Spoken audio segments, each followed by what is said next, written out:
from the short conversations that we've had that it hasn't always been this pretty, right? 6-time best-selling author, the minister who's speaking all over the world. Yeah. Like at some point, like it looks like, oh man, he didn't hit the mountaintop. But I know that any mountaintop there comes valleys, right? For sure. So before we get into the valleys, tell me, you got 6 books, dog. Which one's your favorite? And tell me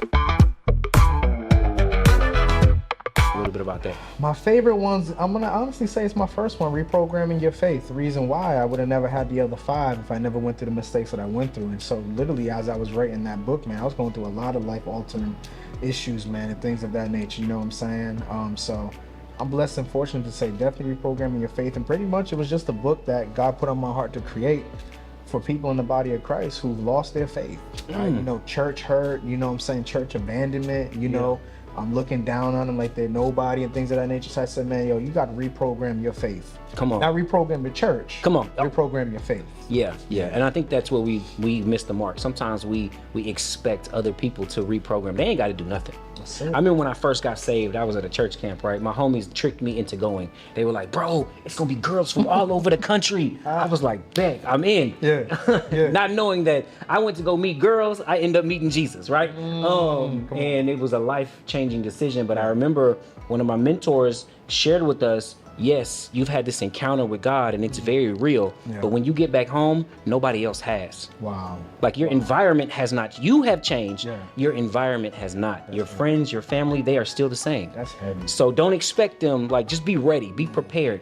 And that was eye-opening for me. It actually set me up for success because had I not had that thought, I would have came back expecting people to welcome me with open arms and all this other stuff. And it was actually the opposite. It was like, bro, you done changed.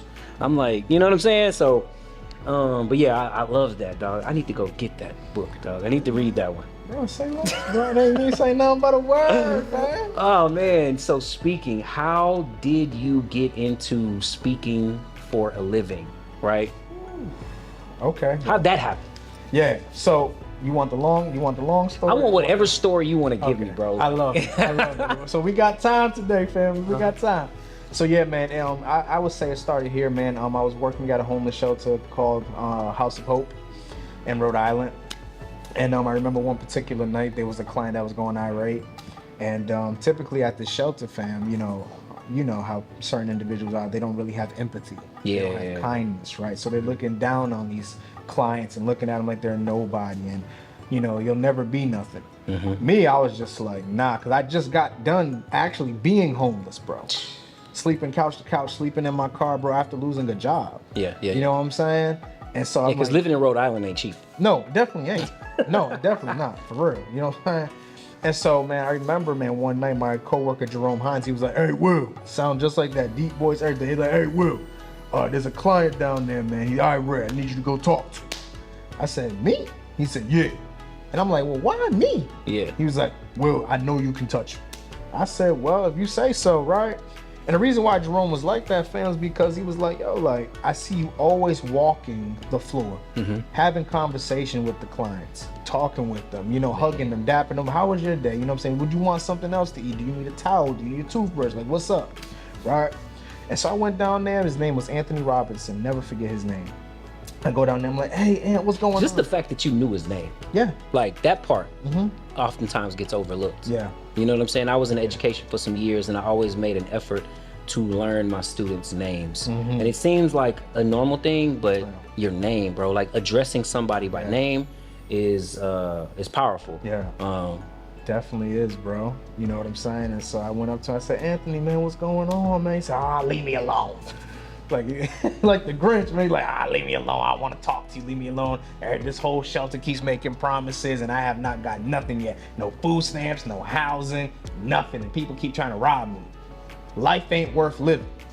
I feel like killing myself." As soon as he said that, fam, I don't know where it came from, how it came. I just said to him, I said, "Listen, your life is worth it. You don't need to take your life." Bro, here's the kicker. After that, I come back 2 weeks later into work. It's like deja vu to me. Jerome's like, "Hey, Will." I'm like, "Oh, Lord, here we go again." He said, "Hey, man, Anthony said," I said, "Nah, I ain't talking to him." He said, "No, you need to talk to him. It's good news." So I take my lunch, put it in the room, clock in, go talk to Jerome. Jerome's like, yeah, go talk to him. I think you're gonna definitely love this. So I get down and say, Anthony, what's going? As soon as I said, he turned around and said, Will, boom. Embraced me with the biggest hug, fam. Like, I mean, like, it felt like Brock Lesnar, Dwayne Rock Johnson, Bill Goldberg all hugged me in one hug, bro. I still feel like I gotta. Yeah, you played football, because you know, if any of them three hugged me, I probably wouldn't make it. You know what I'm saying? Yeah, bro. I'm like, man, you know what I'm saying? I feel like I still got a cracked rib cage at this point. Yeah. But man, Anthony said to me, he said, Will, I just want to let you know, because of you, I didn't take my life. Bro, tears started dropping. Tears dropped, and then the light bulb went off. Yeah. And for me, bro, I don't believe in coincidence. I believe in Godcidence. Come on. Yeah, right? Man. I feel you. And so literally 2 days later, my coworker, Braulio T, said to me, he said, hey, Will, I want you to come work at this drug rehab facility. I said, me? He said, yeah.